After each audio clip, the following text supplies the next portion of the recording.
Every time I handed out the pretzels, I apologized to the kids and told them next year I'd have full-size candy bars.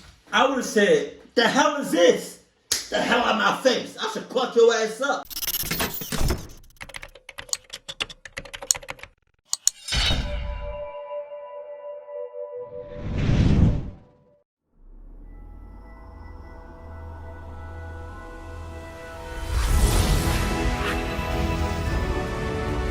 Thank you for choosing AMC Theaters, where we make movie moments AMC amazing. Your safety is important to us, so remember, keep an eye on your valuables. Be sure to report any suspicious behavior. And please take a moment to find the exit closest to you. In case of emergency, walk out of the building and move far away.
Hold on, wait.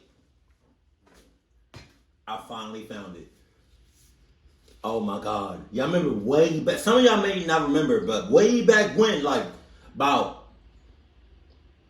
when I was like living in North Carolina about 5, 6, 7 years ago, I used to have this, and I love this because it was just like a bowl of pop, like bro, I love this, and I found this, and I only found 2. And I got the last 2. Cluck everybody else. So I'm going to save this for another reaction. Because...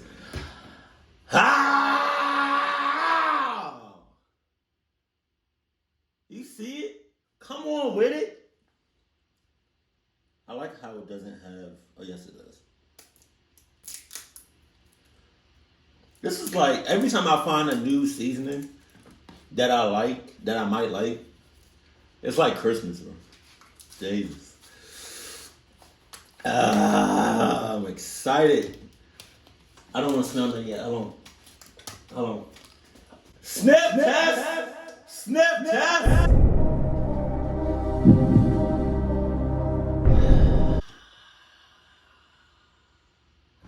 That shit good.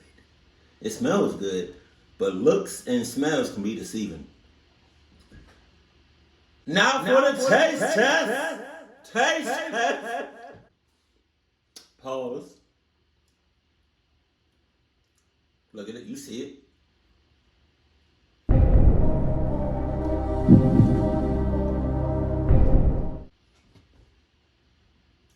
It's unreal. It's unreal. God damn, yo. This brand, the popcorn, the seasoning, it's way better than this brand right here. Jesus Christ. Now for the butters, because you know I came with the yeah. Hold on. Put the butters. Hold on. Oh, I'm so glad I looked, because I was about to dump this whole shit without the shits.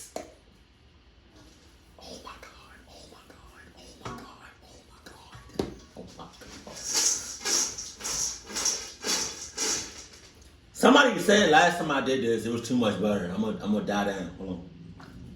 I'm gonna just do it twice. That's it. Look. Oh my God. Shake it up one more time. One more time.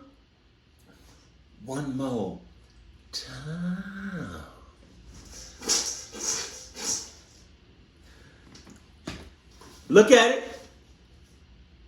Come on with it. Now for the ultimate taste test.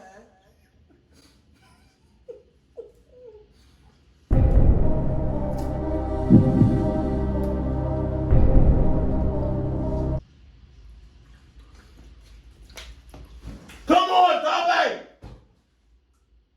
Toby, come on with it. You want something? Sorry, player. Let's go. I'm recording. I am. Let's go.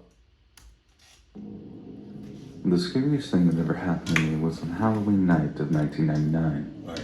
I remember it fell on a Saturday that year because I was a 22-year-old bartender at the time, and whenever Halloween fell on a weekend like that, you just knew you were in for a crazy night.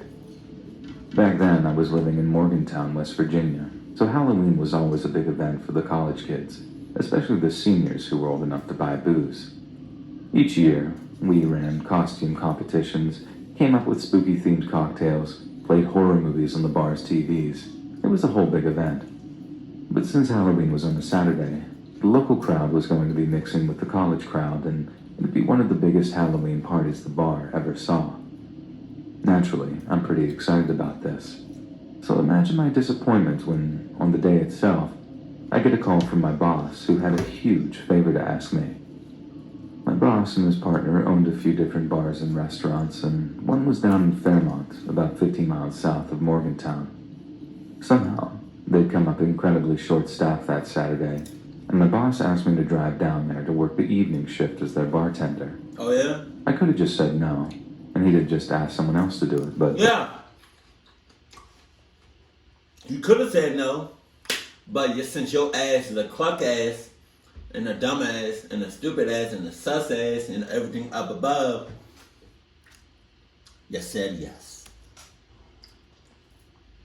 I knew that him owing me a favor like that would put me in a very, very good situation when it came to getting off time around Christmas. Or not. So, I said yes. I picked up the smartest shirt and slacks combo I could find, given that the place was way more upmarket than the bar I worked at, and then I drove down to Fairmont around 3:30 p.m. to set the bar up. I decided it wouldn't be so bad because since the place closed at like 11 p.m. and the kitchen staff said everyone was usually on their way out by 11:40, I figured I could just drive back home, then walk around to the bar to catch the last few hours of Halloween as a civilian. You know the deal. The shift at the restaurant dragged, but when it was finally over, I hopped back in my car and set out for Morgantown. Now what I should have done was take the 79 back, same way I'd gotten down there before. But once I was in Fairmont, getting onto the 79 would have meant going back on myself, so I figured it'd be quicker to get onto the 19 and head back on a different route. That probably means nothing to people who don't know the area, so let's just say that I took a shortcut. The shortcut proved a big mistake in terms of route choice. The roads were much more winding and considerably less well lit, so anytime I made up and not doubling back on myself was lost trying to drive as safely as I could. I made it about 80 to 90% back to Morgantown, still driving super carefully, and She looked high as hell. really just considering what a dangerous stretch of road I'm on when this other car comes into my headlights. It's off the road, on a patch of grass, not moving. Oh, I was gonna say that's tough. That sucks for those people. That really sucks. I was gonna say that until I saw your ass slow down.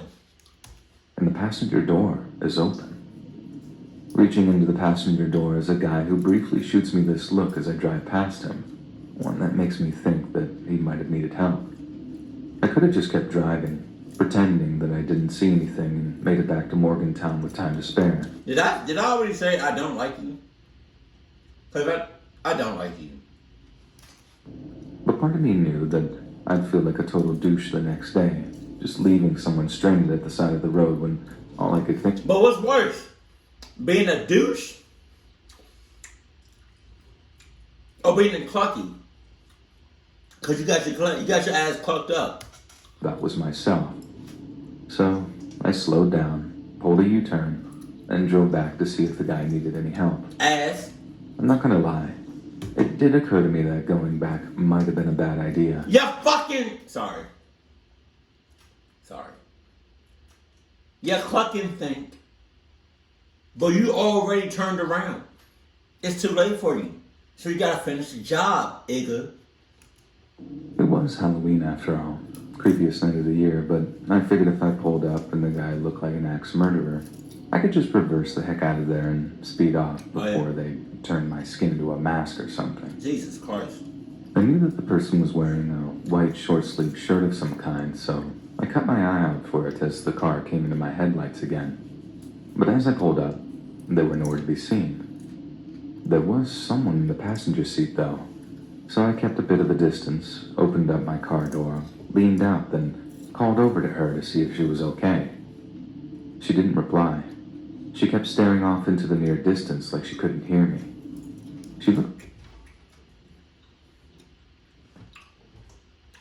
When you gonna call the damn police and don't worry about it?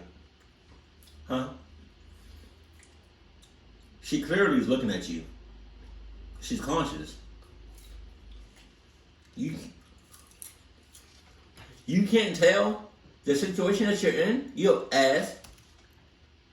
Okay, so I got out of my car to walk over to her, but with each step I took towards the car, I realized more and more that something wasn't right about the woman I was looking at. No shit! It was a look in her eye. This glassy, half-awake look. And before I even got over to open the door, I realized that she might not even be conscious.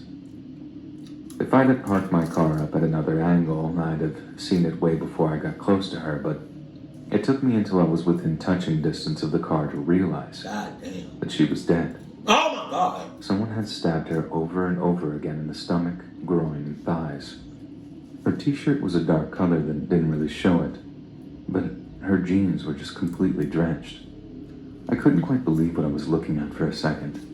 I mean, there was just so much blood, so much it was dripping off the seat and onto the floor of the car. I don't know if that's where she died or if someone had posed her in the seat like that, but I remember how frighteningly peaceful she looked. Not peaceful like content, peaceful like she'd just chosen to give up at some point. I remember actually being frozen for what felt like a good few seconds, but that could be my mind just pumping with adrenaline, making it feel like it was longer than it was, because it sure did feel like I'd been standing there for too long when another thought occurred to me. Where was the guy that I saw in the white shirt? Shut the hell up. I can still remember how the question made my flesh creep, and I'm not just saying that as a means of conveying how scared I was. I could actually feel it. It was like I could actually feel the terror running through me, and as I turned back to my car, I prayed that I wouldn't see him standing near it, blocking the route to my escape. I couldn't see it, but you gotta remember that I left my car running with the headlights on, and you better believe that I was looking at those dark patches around the lights thinking he could be right there, and I'd never know it. Just looking over my shoulder made me feel incredibly exposed and vulnerable, so I turned back towards the car, only to see something that made me jump out of my skin. There was a tree line, maybe only Why the hell are you walking as slow as molasses? Not even that. Why are you walking as if somebody has on Vans? Or Van flip-flops? That's slow as shit. the 15 feet away from the car, and even with my night vision ruined by the glare of the headlights, I saw something pale shift among the tree trunks. It was the white shirt. It had to be. He was watching me from the darkness. Jesus Christ. I'm still not 100% certain that that was the case, but I didn't stick around to find out. Yes, you If did. my worst suspicions were true, and the guy had stabbed that poor girl to death, there was no telling what he'd do to me in the name of eliminating a witness. Who did I this? just ran back to my car and put my escape plan into action, feeling a deep sense of relief when I finally put the pedal to the metal. And needless to say, I didn't end up going out that night. I just drove back to my apartment, called the cops, and spent the next few hours either on the phone with... Hey, Mort's reaction, Mort's animation makes it seem like sometimes the characters like just don't give a cluck. Like, talking about some... like, look at the officers. They just don't care. Like, they look like they don't care. Like, lady, I don't got time for this. Dispatch, waiting for the cops to arrive at my place, then telling them what I'd seen when they finally arrived. I told them what kind of car I thought it was, what the woman looked like, the exact stretch of road that I was on at the time. And when they're done taking notes, they relay everything I'd said to their higher-ups. And from what I can gather, the goal was to get another patrol car to head out of town to find where I was talking about. But since it was a Halloween weekend, the department didn't have anyone to spare. What? That's when they asked me if I minded taking a ride with them to show them the exact location where the car was. If I'd gone off-road, there was a chance that it had left tire tracks, and if they really were dealing with a murderer, then the kinds of tires used on the car could end up being the difference between a conviction and an acquittal. Really? And that's why they needed my help. I did not know They that. weren't so much looking for the car, which they figured would be gone already since I'd stumbled across the scene. They needed the exact spot it had been stopped at so they could potentially take an impression of the tires. Once that was explained to me, I had no problem giving up my time. If my testimony was going to be the difference in catching a guy and having the killer on the loose, the choice was an obvious one. You can't really tell the difference. Like, you can't really, like, tell what kind of car somebody has by their tires, right? That's kind of crazy. Because you know how many people have the same tires? I don't know. So I followed the cops downstairs and climbed into the backseat of their cruiser. They were right about the car not being there, but I did manage to retrace my steps, so to speak, until I was looking at the exact patch of grass and trees where the car had been. After that, we had to wait a while until another unit showed up to secure the scene, but eventually I got a ride back to my apartment, even if it was way after all the bars closed, and let me tell you, I've never needed a drink so much in my entire life. Thankfully, my coworkers and boss were still at the bar I worked at, hanging out after closing time and enjoying a few drinks of their own. I stopped by, they let me in, and boy did I have a scary Halloween story for them that night. I managed to get a few sympathy beers out of it, and they did a great job of taking the edge off, but going back to my apartment on my... How crazy would it be if she saw the guy at her job?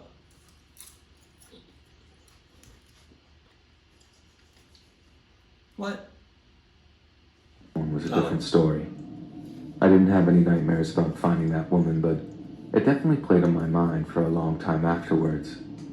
The cops only called me once to confirm a few details about the car and the guy I'd seen, but following that, I didn't hear a thing about it aside from a few pieces on the local news. I still think about it though, all this time later, especially around October and November each year. I wonder if the cops ever caught the guy, if he actually killed the girl or was just trying to get her to the hospital after someone else attacked her. Oh, no, okay. Sometimes I think I really do see a ghost every Halloween, just not in the sense people might expect. I'm not haunted by some translucent spirit floating around dark corridors.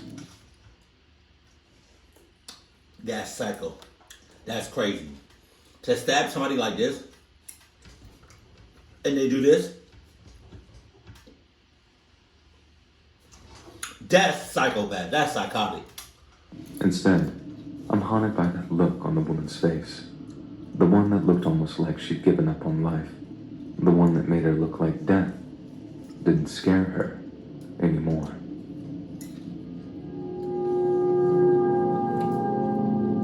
How about you get some blinds or some curtains? Jesus Christ. This happened when I was 11 years old.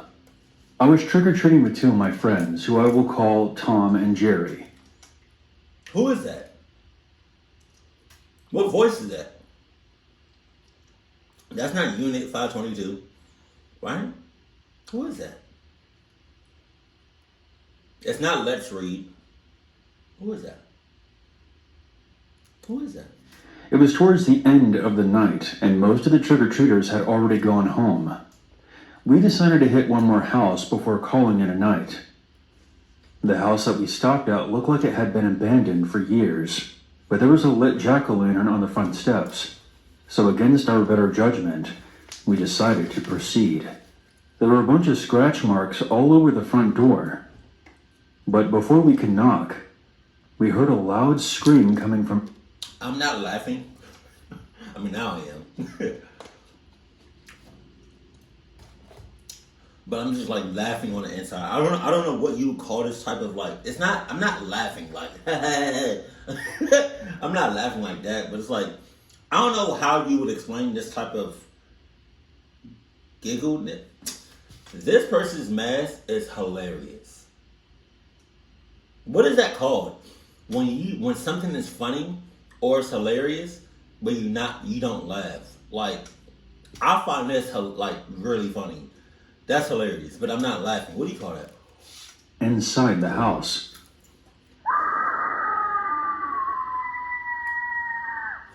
My ass! Tell my son. Ow! My ass.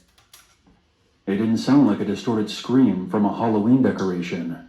It sounded like a genuine scream of terror. The door then slowly creaked open. Alright. Okay. And a decrepit hand emerged from the darkness, reaching out for us. We then heard what sounded like a witch's laugh. My friends and I fled from the house, hearing footsteps running behind us and a haunting voice calling out, "Come and get your candy, my children." Nah, I'm good. We ran all the way back to Tom's house. We had no idea if we were still being followed. Jerry and I decided to stay the night because we didn't want to risk going back out again.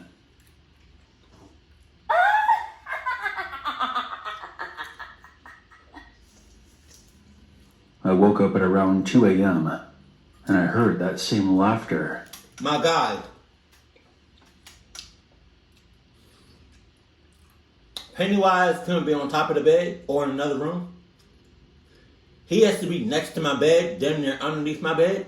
Come on, Pennywise. Come on, don't, not with that now, nigga. I farted, sorry. I looked over and I saw something smeared across the bedroom window. I woke up Tom, and he looked. It looks like an egg. Thinking that someone was egging his house, me and him went downstairs, and immediately noticed that one of the windows that faced the street was broken. What? How are you mistaking a big ass hole in your window for an egg? What the hell? Tom's parents weren't home at the time. Jerry then came rushing down the stairs. "What's happening, guys? I heard someone laughing outside." From outside the door, we then heard someone say, "You forgot your candy, my..." Lady! I said I'm good! Damn! You said something else about candy, I'm gonna What? I'm gonna cut your ass up. Children. We all then rushed to the nearest window and saw a deranged-looking woman grabbing a pumpkin from Tom's front porch and then hurling it at the door. The insane woman started screaming like a mental patient. Jesus Christ. As she ran to the front door and started banging and kicking on it. We fled the house through the back door and made our way to my house, which was only down the block. We woke up my dad, and after telling him what was going on, he called the cops.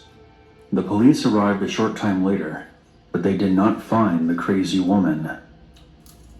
The day after all this happened, November 1st, Tom called me. Hey, man, that crazy lady left some candy on the back porch, and there was a note that said I should eat it. My parents took it to the police station, and they found a bunch of thumbtacks in all the candies. See what I'm saying? See what I'm saying? I don't trust no candy I get from nobody. So overheard the cops talking to my parents, and I heard something about finding dead bodies in that old, creepy house we were at last night. The next Halloween, we saw that same house being torn down. Apparently in the basement of the house, they found a bunch of knives, ropes, and tapes. That crazy woman wasn't found until 2 years later. What? How? Apparently, she had been living in the woods behind that house. To everyone out there listening, please be safe this Halloween. You don't gotta tell me twice. And always check your candy. I'm saying. I've been telling y'all that. You got it. This happened a few years ago on Halloween. Ooh. Nighttime spooks, right? That's nighttime spooks. Yeah.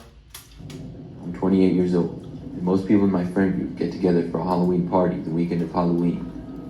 On this year, Halloween was on a weeknight, so our party was later in the week. That meant I didn't have anything going on Halloween. I live in a smaller house and was just planning on hanging out and giving out candy to trick-or-treaters all night. By the time it got to be about 5 o'clock, the first trick-or-treaters arrived. I would say my neighborhood is pretty average. I don't get a crazy number of people, but a steady amount throughout the night. As time went on, the sun set a little after 6 o'clock or so. It was around this time when I was in my living room and heard a knock on the front door. It was a strong and powerful knock. Most people rang the doorbell, so I really noticed this. I was a little bit slow to get up and get to the door, and by the time I did, nobody was there. I felt bad because some kid must have missed out on getting candy from me. It's not that I meant serious. to answer the door a little bit sooner. It's not that serious. I looked around to see if I could see anybody walking down the street. It's not but that I serious. didn't. It's not that serious. After that, I went back inside. I got a few more kids at the door over the next hour or so. And once again, there was another loud You knock. can't just edit that like that. You was outside. You looking for the children or the kids that was knocking on your door, right? And then literally the next scene is those two kids are right there. Did you go back inside and then come back outside? Cause don't tell me you stood right there looking for the kids. You looking, and then it's two kids. Nah. In the door after that. I was much quicker to answer the door, but again, nobody was there. Now I was beginning to think that I was being pranked or something. When it got later in the night, it happened yet again. It was the only time people knocked on the door too. Everybody else would just ring the doorbell, so I knew when I heard the knock, whoever had done it would be gone by the time I answered. The last trick-or-treaters came by at about 8:45 or so, and by 9 o'clock, things were really quiet. At that point, I turned my lights off, signaling that I wouldn't want any more trick-or-treaters. How did you? How did you do that from the outside? What the fuck? 30, when I heard the knocking yet again. I ran to the door and opened it as fast as I could. Still, nobody was there. I was pretty annoyed by this now. Who would have time to repeatedly knock on my door over the span of 3 or 4 hours? How many times? Just don't check it out. If you hear knocks, you already know what it is. You know, you're just wasting your time at this point. To run away before I could answer. I left my house and took a couple of steps out into my yard, looking all around. Jesus. I didn't see anybody. I called out, asking who was there, but of course got no response. Shut the hell up! I shook my head and started walking back into my house. When I reached my front step, I suddenly heard a noise in the bushes directly in front of my house. Come on with it. Come on now. Jesus! Right. When I looked, I was just in time to see somebody emerge from the bush and was headed straight for me. This person was a grown man, and I had never seen him before. I had maybe 10 feet between him and the front door. I ran as fast as I could, pretty much just as a reaction. When I reached the door, I swung it back open and got inside. I closed the door right behind me, and it closed right on the man's arm who was trying to get inside after. That's okay. This was just my screen door, so it didn't hurt him too bad, Man. but it was enough to cause him to remove his arm from the door and back outside. This gave me enough time to slam the larger door and lock it, right before he opened the screen door and tried coming into my house. I screamed when I was calling the police. I had my phone out of my pocket to do so. I looked out the window and I watched the man running away through my yard and then down the street, but I called the police anyways. When they arrived, I told them all I could, and this was thankfully enough to keep the man away, because I never saw him again. I hope not. That officer looked like he don't care either. Jesus.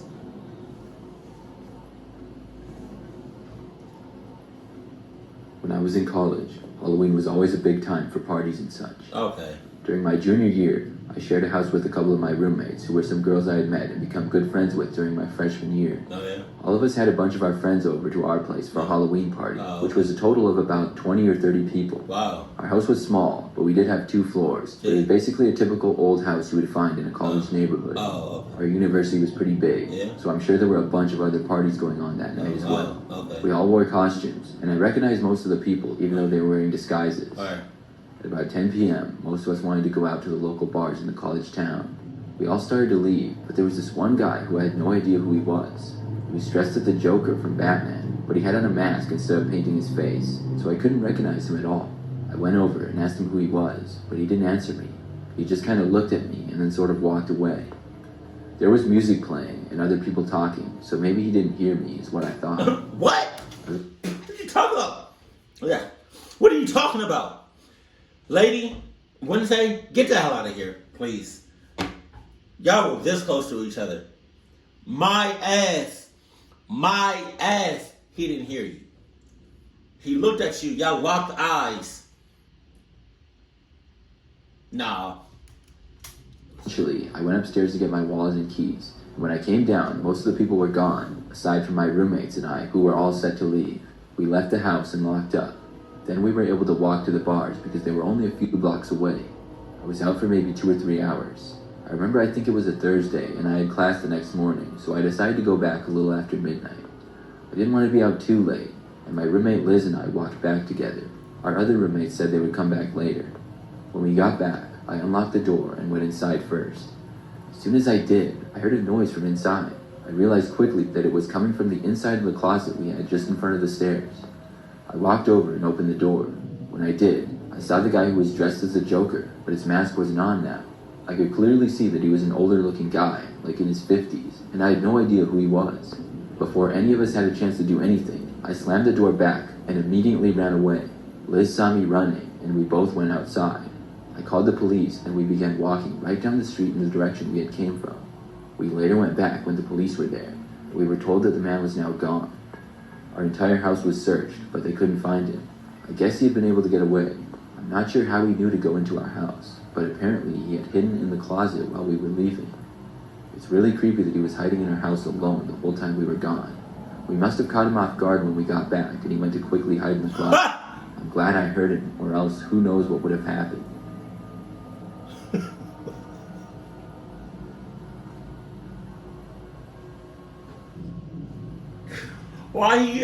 Why he hiding like that?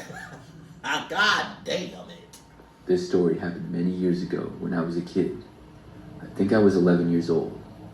I remember that for Halloween every year, I would usually go trick-or-treating with some friends, and then we would hang out afterwards. On this year, I was planning to trick-or-treat with my friend Tyler, and then he was going to come over and hang out at my house afterwards. My house was sort of big, and we had a cool basement with a big TV for playing video games or watching movies. We also talked to our friend Alex at school earlier in the day, and he was planning on coming over that night, but he had to go trick-or-treating with his sister, so he wasn't going with us. When the night arrived, Tyler and I went all around our neighborhood and beyond it to the surrounding neighborhoods. We were out until about 9, and we got tons of candy. Then we walked back to my house where my parents were. Tyler and I went down into the basement and played some video games while we waited for Alex to get there. This was before the days where every kid had a cell phone, so we didn't know exactly when he would be there. We left the back door to the basement unlocked for him to come through though. My parents were watching a movie upstairs, and we were down in the basement for about 20 minutes or so when we heard the back door open and shut.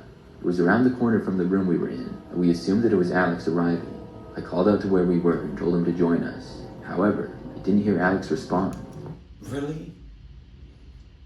You leaving doors unlocked? Doors wide the hell open? On Halloween?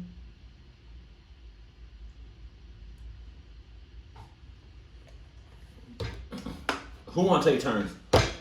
Who want to take turns? That's jamming down your throat. Who want to take turns? Who up first?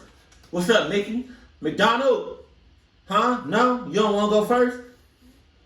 What about you, Shake Shack? Shake Shack. Who is Shake Shack? Grimace. That's his name. Oh, shit. I got up and walked out to the hallway near the back door. Nobody was there. It was weird because I was so sure that I had heard the door open and shut. Because you did. I went back and asked Tyler if he had heard the door, and he told me yes, he heard the exact same thing that I had. I looked all around the basement once more, but nobody was there. I thought maybe Alex had opened the door, but then decided to go around to the front or something, and I went back to playing video games with Tyler. Are you Only serious? 5 minutes or so after this, I thought I heard somebody walking around in the hallway, and then I heard another door open and shut. The basement living room area where we were was completely out of vision of the back door and hallway with some guest bedrooms in it. It sounded like one of the bedroom doors had shut. I got up and walked over, and when I did, I saw one of the doors was in fact shut. I couldn't quite remember exactly if it had been open or closed before, but I was pretty sure it was open. I was sort of creeped out now, and went back to tell Tyler about it. Just then, I heard the back door open and shut again. Then, I heard Alex's voice. I walked out and saw him standing in the doorway. He asked me what was wrong when he saw the look on my face. I didn't say anything until all 3 of us were in the living room together, and then we told him all about what had happened. I decided I would go up and find my parents and tell them about everything, but before I did, we once again heard the back door open and then close. I walked out and saw the bedroom door that had been shut was now wide open. I ran to the back door and locked it quickly, and then ran upstairs and found my parents. My dad came downstairs and looked around. Then he went outside. After doing so, he came back in and said he couldn't see anything that looked out of sorts. I never saw who was in the house that night, but it creeps me out to think about it every time.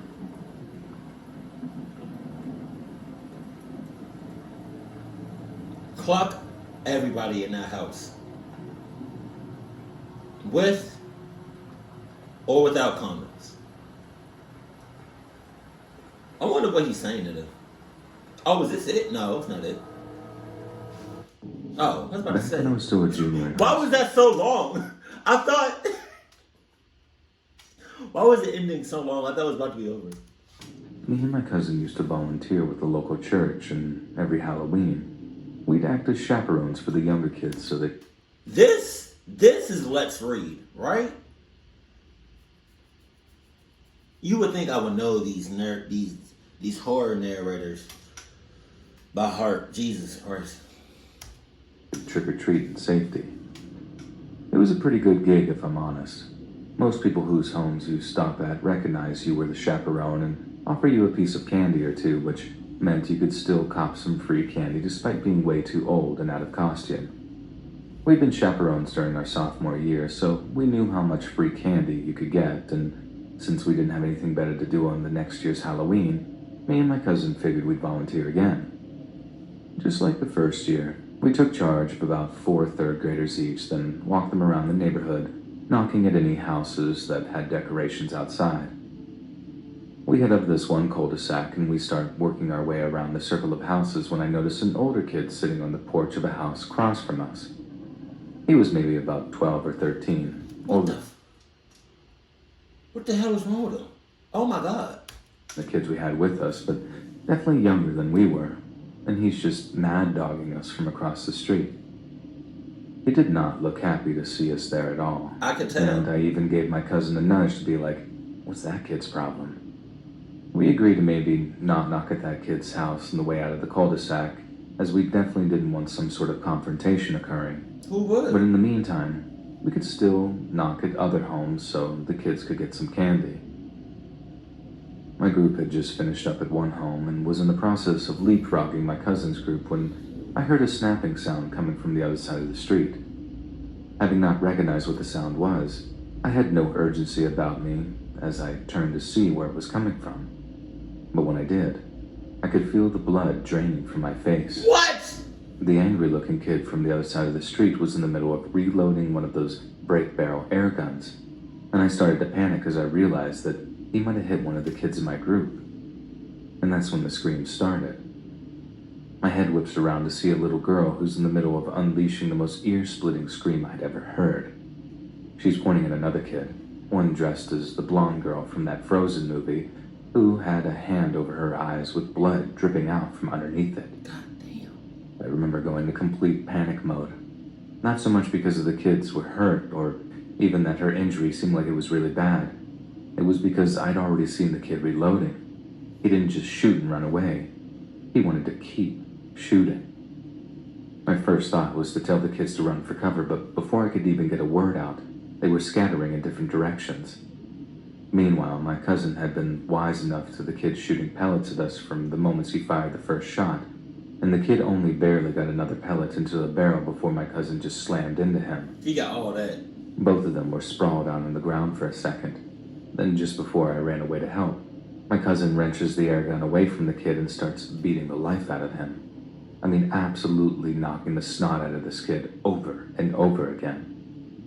What came next was just total chaos. People were coming out of their houses, drawn by the sound of the screams. Most didn't seem to know what was going on, even trying to get my cousin off the shooter before he started yelling back at him about how he was the one who'd stopped the shooting.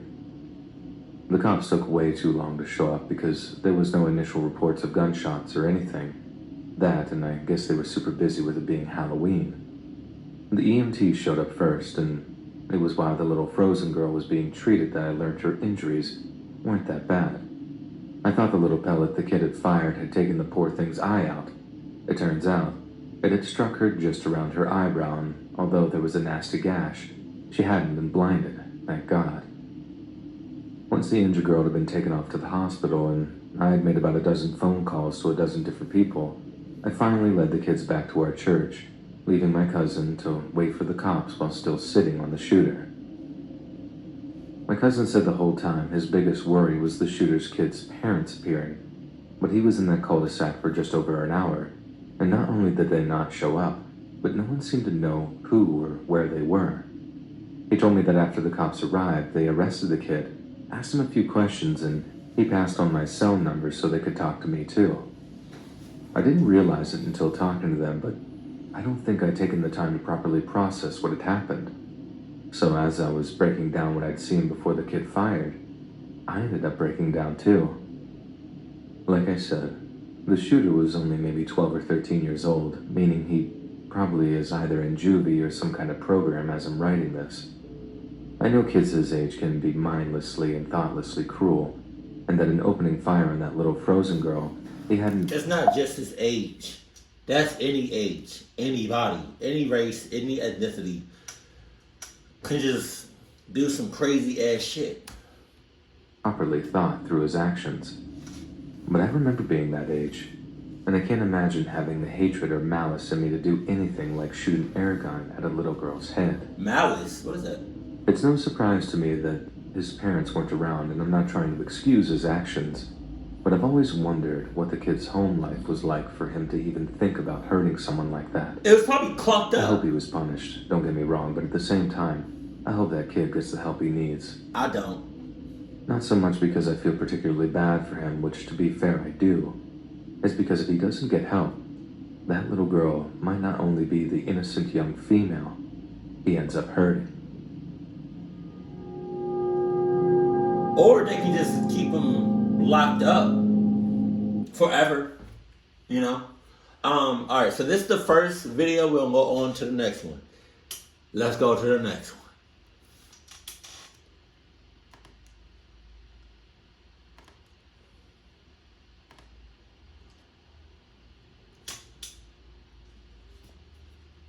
Jesus Christ.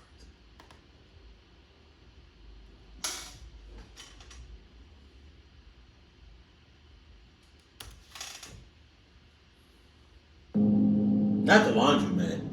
I worked at a laundromat. That's already scary enough in itself. We do laundry service here, and you don't want to know the stuff I've seen. The stuff customers have the audacity... Yeah, I know what you're talking about. You do not have to elaborate on that, on anything that you've seen. I know what you're talking about. I had my fair share at once at a laundromat, and I've seen some shit. What? Bring in here when the only solution would be to burn what they bring in. More often than you'd think, we have to tell people to come back to pick up their dirty laundry because we just can't wash it, or we won't. They always come and end up washing the stuff in our washers anyway, but hey, if I don't have to touch the stuff, whatever. Now, the story I'm about to tell you is one that still confuses me to this day. It was Halloween 2007. We were supposed to close early, but my boss ended up telling me to stay late because he thought being the only laundromat open on Halloween night sounded like a good business opportunity. Okay, but where's your ass at? Huh? Oh, you at home chilling. That's crazy. Oh, you're not even in America. That shit's crazy. Because when you get back, I'm beating your ass. I'm getting $32 million off of you, right? And I'm shutting this shit down. Yup.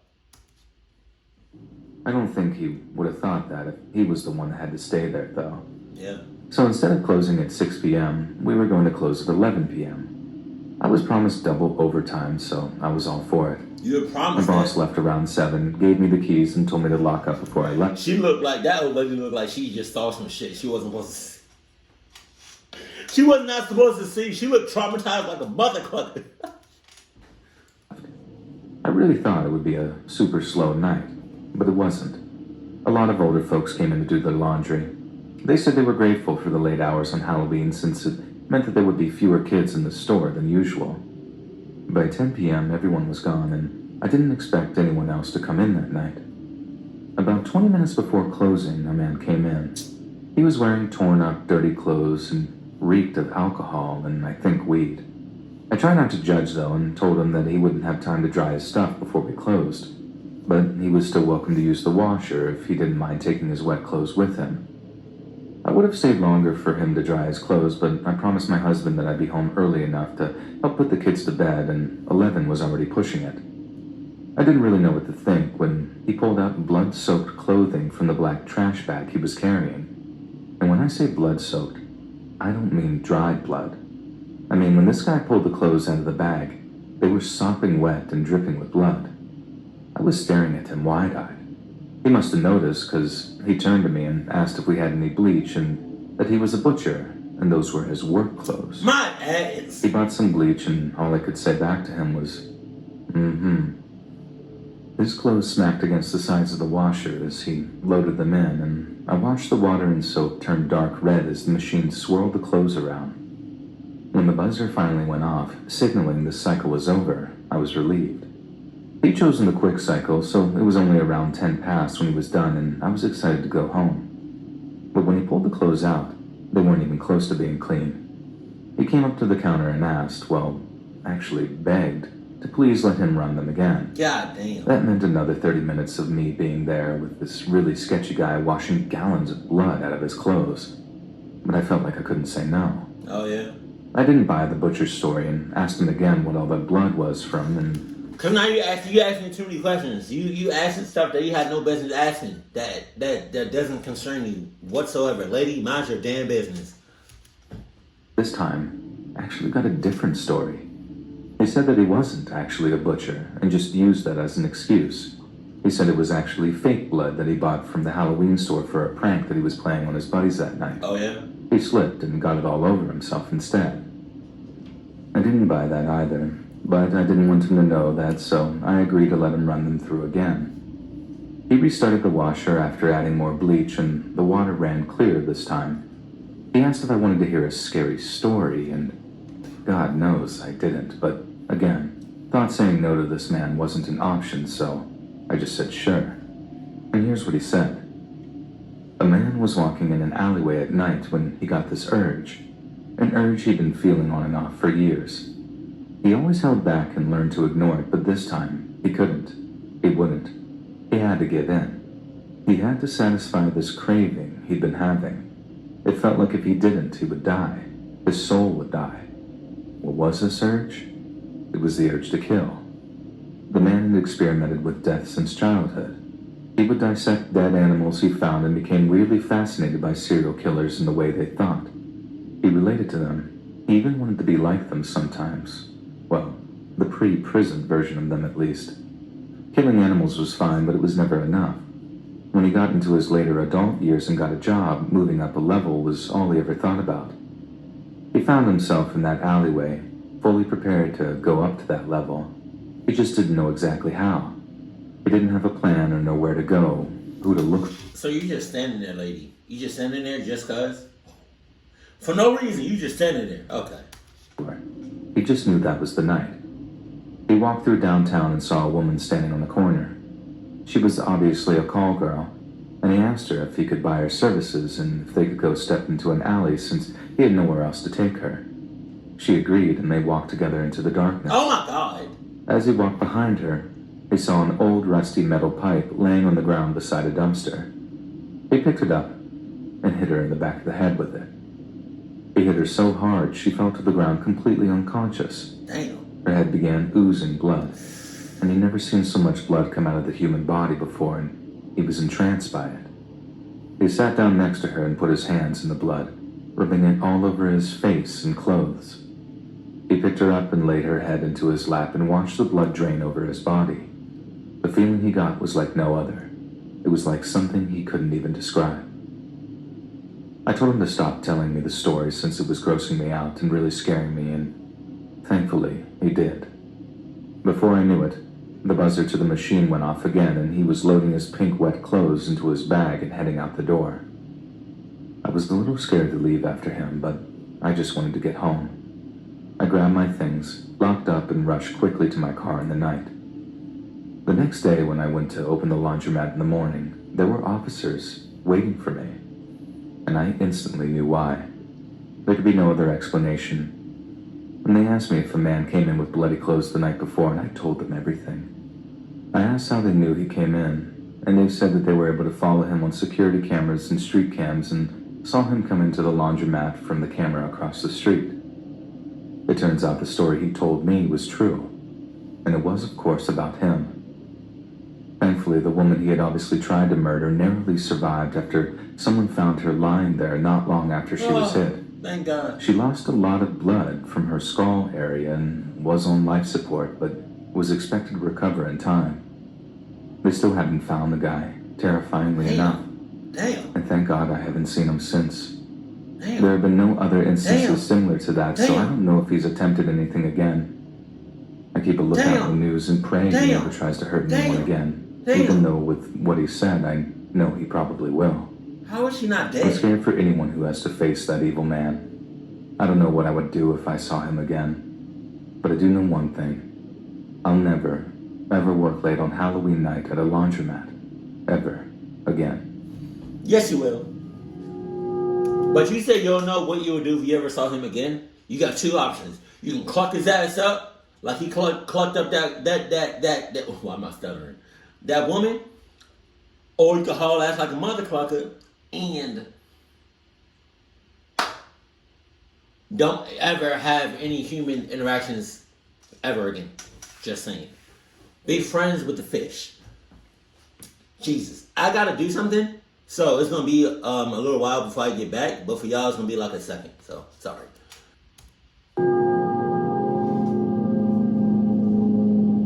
How you gonna walk out at the same time as him?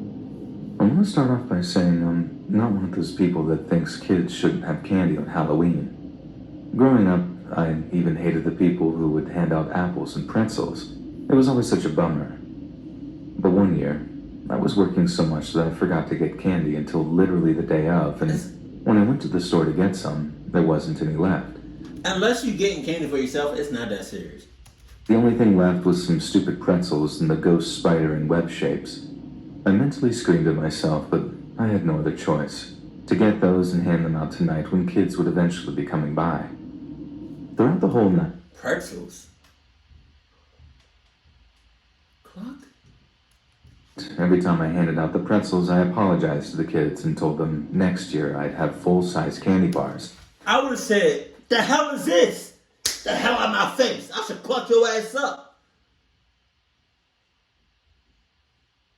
Oh, pretzels. No one seemed to be upset by the pretzels, and some kids even told me that they were happy to get pretzels, but I think they were just saying that to be nice. It was all fine and dandy until around 10 p.m. I opened the door to a group of teenage boys who were not at all pleased with... Don't talk to me. I don't know if that's his underwear or if that's just a part of his clothes. If you were in Ken, don't. Oh, that's the doll. what I had to give them. I was surprised that they actually had the audacity to complain and call me a fat loser for giving them pretzels instead of candy. One of them even demanded I give them money for ruining their Halloween and not having the good stuff.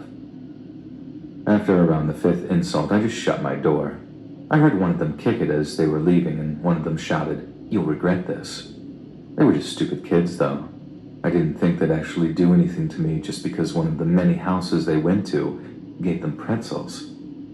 I turned my porch lights off to signal that I was done handing out stuff for the night and went and sat on the sofa to watch scary movies and eat some popcorn as the night rolled on. A couple of hours later, as I was watching the original Halloween movie, I heard a crashing sound coming from the front door. I went to see what it was, and I found a rock with a note tied to it that said, "Do you regret it now?" Believe it or not, I actually chuckled a little because it was so cheesy, and set the rock and note down on the kitchen counter as I went to get a tarp to cover the window so no rain could get in, as we were expecting a small storm the next day. Obviously, I was livid. When I came back into the room with the tarp, I heard another crashing sound coming from the bedroom on the other side of the house. Jesus. Again, there was a rock with another note that said, "You fat pig, we'll kill you." God. This time, I felt my stomach sink, and there was no chuckle. This isn't fun anymore. I picked up my phone and called the police, who told me that they were really busy that night, and it might be a little while until someone could come out there. She told me to call back if the situation escalated, but if no one was actually harming me, they couldn't make what was happening to me a priority over anyone else who was calling them that night. They were very low staff. So, I put tarps on both the windows and sat back down to just try and enjoy the rest of the movie, I guess. But I just couldn't. The whole time I was thinking about what the note said and the fact that I was just a sitting duck with my windows broken in like that. I heard my car alarm go off next, but I wasn't about to open the door to go outside and see what was going on. Instead, I headed upstairs and looked out my bedroom window. The windshield had been completely smashed in and the rest of the car didn't look much better.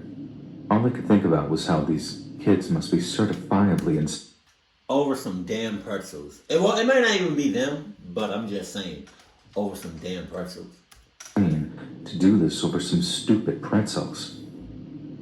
All at once, bricks and stones came crashing through every window in my house. One narrowly missed my head as it passed through the window that I was looking out of. Glass was flying in every direction, and I was screaming as the sound of every window breaking was almost too much to bear. I'd started to become scared for my life, so I grabbed the phone and called the police again to tell them that they needed to get there immediately.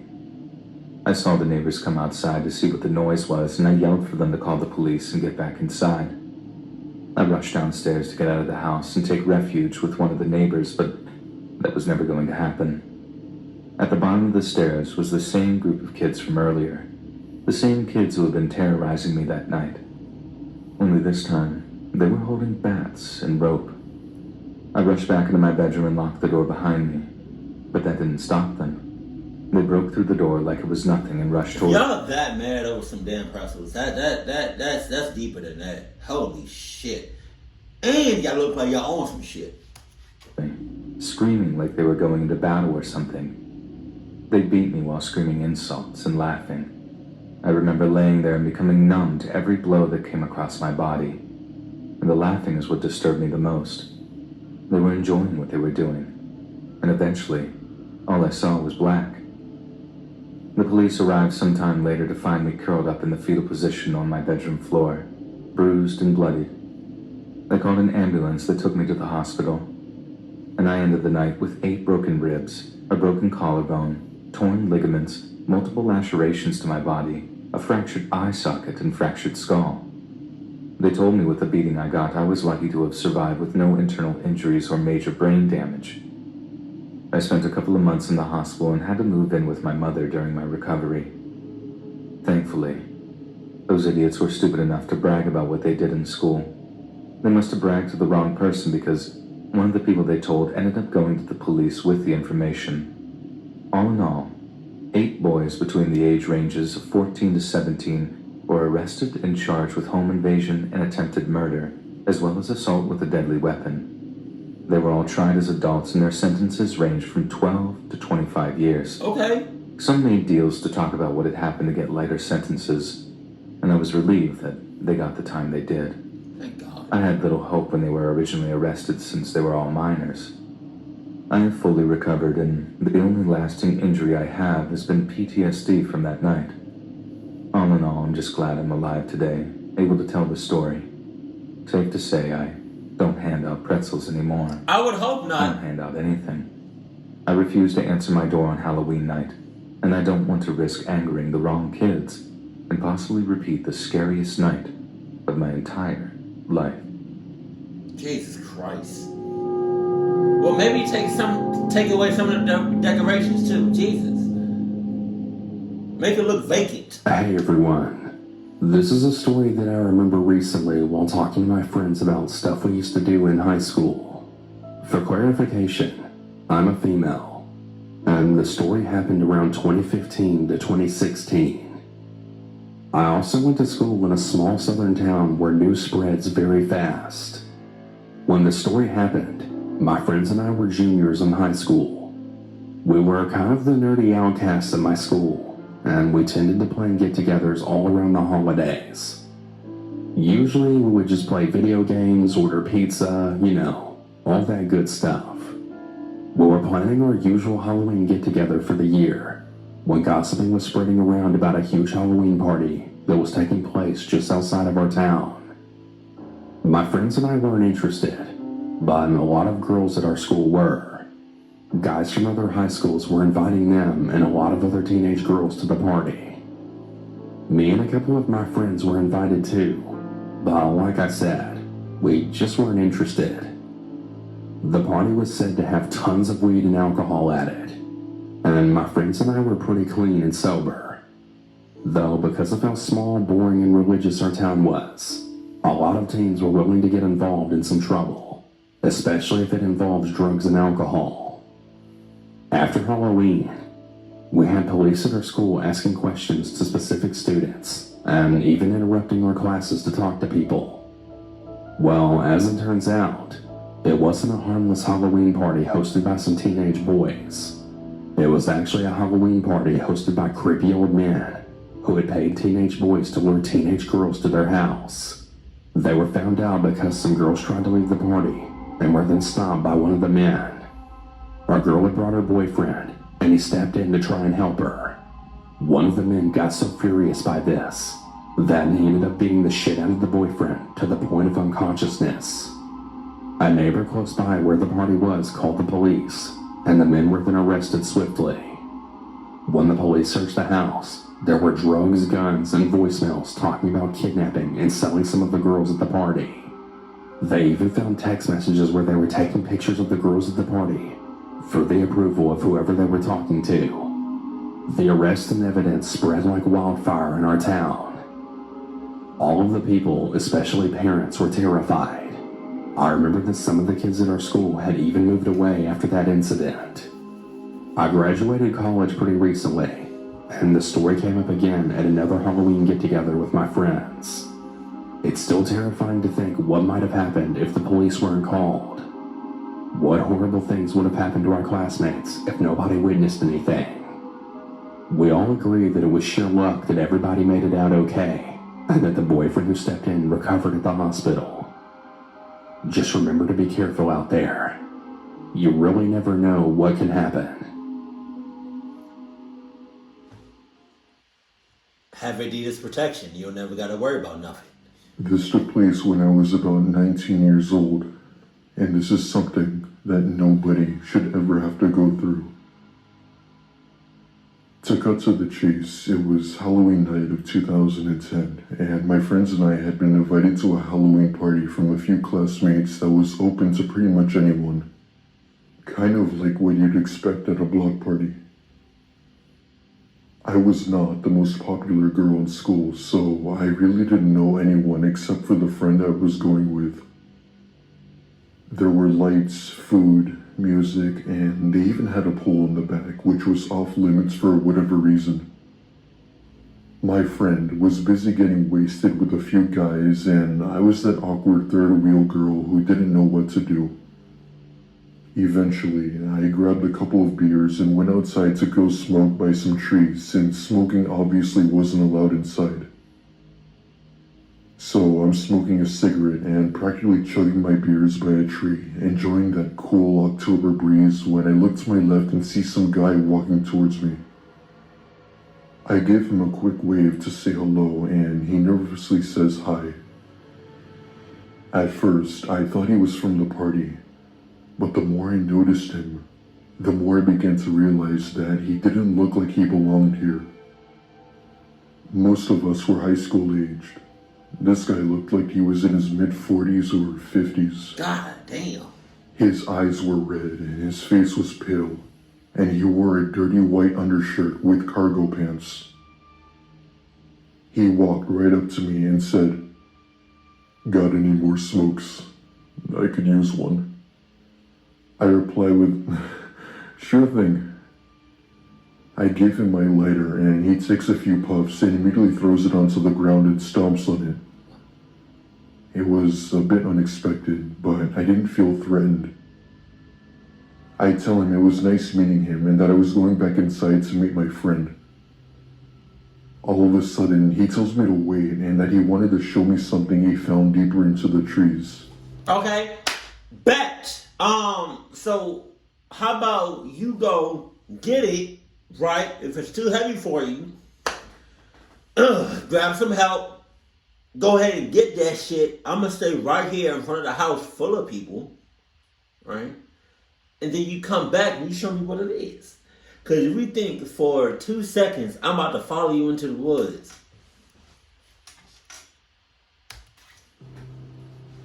Now, seeing as I was extremely tipsy, I accepted, and he grabs my hand and we descend into the woods. Wow. We walk for about 3 minutes and I could barely hear the music at this point. We then come to a stop. He sighs and he says that what he wanted to show me was right here. Before I could ask what it was, he grabs my arm and covers my mouth tight. I'm trying to fight to get out of his grasp, but this guy was much more bigger and stronger than I was, and being drunk didn't help. I'm trying to scream, but his hand was on my mouth hard, clearly trying to suffocate me. Eventually, he lets go of my arm for a brief second, and at that point, I saw my chance. I turn around and kick him in the kneecap, causing him to fall to the ground screaming. I'm screaming as well, while running all the way back to the party where I saw a few people looking at me with confused look. I thought she was running deeper into the woods. I was going to say, you might as well just you might as well have God on the speed dial. I begin to tell them that I was almost groped, and they take me back inside to inform everybody. The host of the party calls the cops, and our Halloween party turned into that of a crime scene. Needless to say, the man was never found, and nothing ever happened like that after that one Halloween night.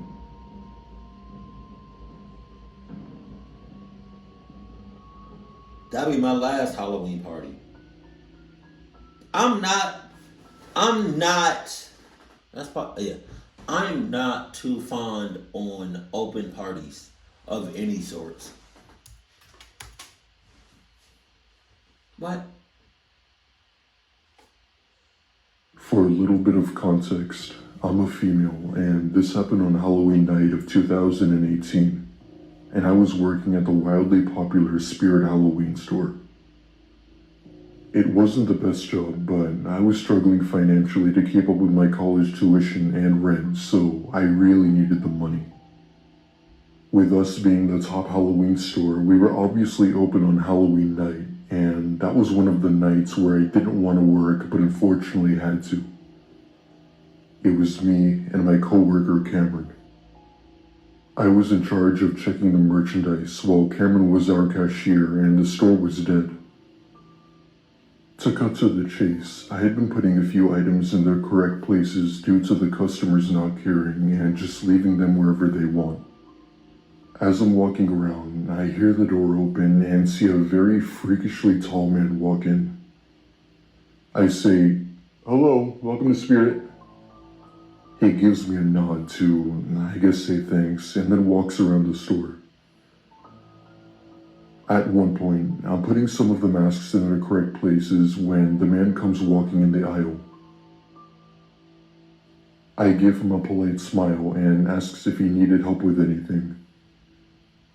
With a very deep and raspy voice, he says, "Yeah, you could help me by giving me your number." Okay. I nervously laugh, trying not to be rude, and tell him that I couldn't do that and that I have a boyfriend. Oh, well, I mean, he doesn't have to know. Yeah, well, my boyfriend's right here. So how you gonna play this? Huh? What you Ride home when I get off work. I tell him no thank you and that I have a ride, but would be more than happy to help him with anything else. He gave me a firm no and then left out the door, clearly upset that it didn't go his way. Oh. When I told Cameron about the guy, he was just as creeped out as I was. Cameron, being the good friend he was, offered to take me home since he actually had a car. I gladly accepted and thanked him. Fast forward till around closing time. We clean everything up and I clock out and close the store. While walking to his car, I saw the man in an old Honda Civic staring right at me with a look I can't even seem to forget about. It was the kind of look you give when you're angry about something, as if he'd be back for me. I ended up telling my boss the whole ordeal, and he asked Cameron if he could drive me home for the remainder of my time working there since we only had a week left. Seeing as Spirit was a seasonal store, we had only worked for about 2 months. I am forever grateful that Cameron had offered me a ride that day, because I had no idea of that man's intentions.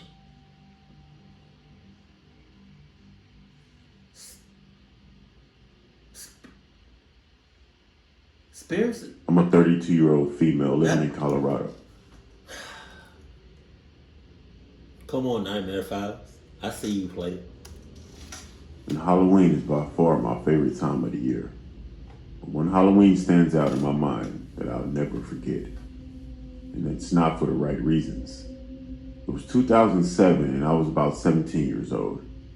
Once it got dark, I met up with a few of my friends, Brittany, Rick, Curtis, and Micah. We were walking around a trailer park, smoking weed, and taking shots, and just having a good time. We must have been walking for about 20 minutes when we came up on this group of guys that were smoking a meth pipe just out in the open. We just walked straight past them when one of them yelled, "Hey," as loud as possible. We all stopped and turned around, and Curtis said, "Yeah?" One of the guys asked in a demanding voice, "Want to give me a hit of what you got there?" No. Curtis held up the roach. We just finished smoking, and he said, "Sorry, man. We just finished it off." They didn't reply. They just turned away from us. Suddenly, one of them turned around and asked for $5. Again, Curtis responded, "Sorry, man, I'm broke." The guy gave a really weird smile, baring his crooked yellow teeth, but his eyes were dead and cold. It was very unsettling and clearly a forced smile. He then said, "Oh, all right. You guys have a good night." We turned back and started walking away. Something was off about that group of people. But then again, they were on hard drugs. We walked for about a minute until I heard a bunch of people running up behind us. It was Halloween at that time, so there was a lot of people everywhere. But it was that group of people again, and they were coming up fast. We bolted down the road, and everyone ran off in different directions. I jumped a few fences and hid inside a random person's shed. My heart was beating so hard I thought it was about to explode. No. I waited about 20 minutes, slowly opened the shed, and peered out. I didn't see anyone, so I started to look for my friends. Found Brittany and Rick. We looked around for Curtis and Micah. Curtis' phone was dead and Micah wasn't answering. We finally found Curtis. One of those psychos stabbed him in the leg and took his wallet, and his jeans were soaked in blood. We called 911 right away. Then we found Micah laying on the sidewalk. She could barely get up, and she told us that 2 of the guys jumped her and beat her, Damn. as well as stealing her money from her pocket. For reference, Micah is about 115 pounds and 5'1". It disgusts me to think that full-grown men were so high that they thought it was okay to beat up an innocent small girl like that. It definitely ruined one of my favorite holidays, and I still think about it these years later. If a random group of people ever call out to you, just keep walking. Always carry a taser, pepper spray, just any weapon. You never know what And Adidas. kind of weirdos are lurking out there in the dark. On Halloween or every night, to be honest. I'm a girl, and this happened when I was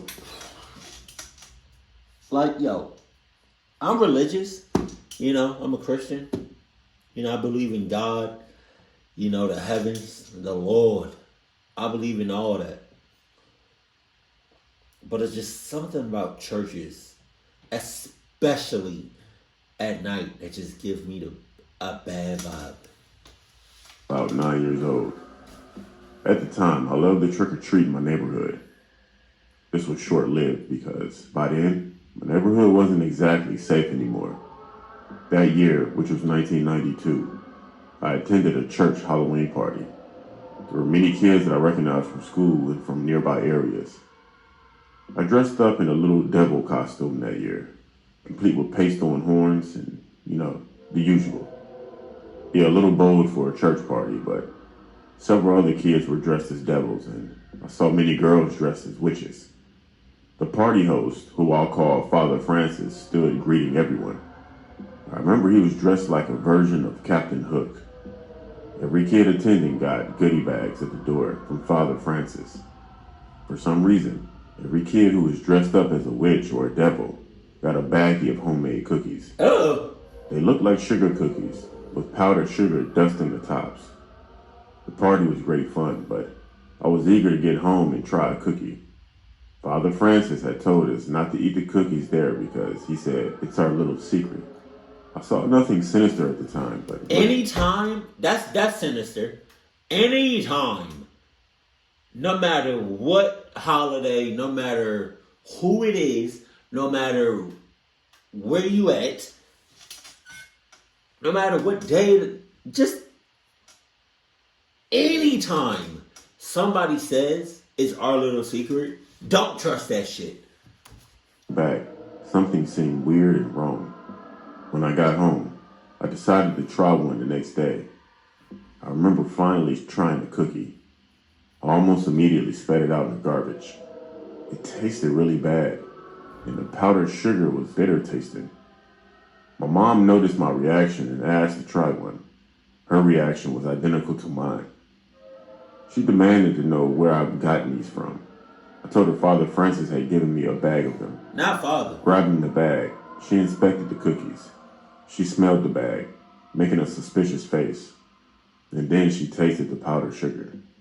Her eyes widened, and she practically hurled the bag of cookies into the trash. Don't eat those, honey, alright? Those are bad. Very bad cookies. As this was a Saturday, we had no way of alerting fellow classmates or friends. That's a big ass elementary school. Monday, I learned the worst had happened. 16 children, all who had been given a bag of cookies, had been hospitalized for contamination. Jesus Christ. We learned the powdered sugar was in fact ant chalk. Of the 16 children that got sick, 2 died because they'd eaten a whole bag of cookies. Thankfully, I never got sick because I only bitten one, but never swallowed it. Father Francis ended up going to prison for 20 years for his involvement. He claimed in his defense, he was doing God's work by ridding the world of evil. He turned out to be... I can only imagine when people say, God told me to do it. I'm doing God's work. No. Oh yeah? Alright, God talking about something. Alright. Let's see you say that when you die in the next 32 years. Or 15. You don't know. Cause when you come face to face after life, when it's me and you, and it's just me, like nobody else around, and it's judgment day, and you say, God told me to do it, and you clocked up 20,000 people, and you talking about I made you say that? No, I didn't. That's a lie. You're gonna burn in hell. An evil man who felt no pity for the children who got sick, or the 2 who had sadly died. I heard as they hauled him off to prison, he kept screaming, I did God's work. I'm a tool of God. I did nothing wrong. I did nothing wrong. From then on, I never attended another church party of any kind, and my trust for those figures was pretty much destroyed. I also have almost never accepted baked goods from others again. I kept thinking, what if I had been one of those who had eaten a full bag? You would have Chances died. are, I've been hospitalized too, or much worse. You would have died. The What moral are of you the talking story is, be careful of anything you accept from others, even if they're a person of cloth.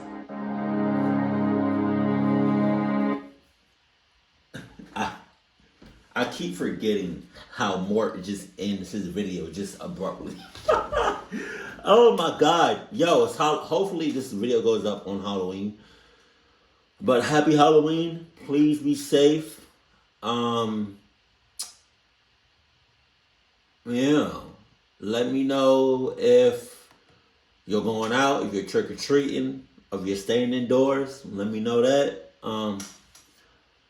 Hopefully this was entertaining for you all to watch for the people that stayed inside. Yeah, just be safe out there. Adidas, on deck. Keep it cool, keep it classy, and I love you. Stay happy. My family. Oh, I farted.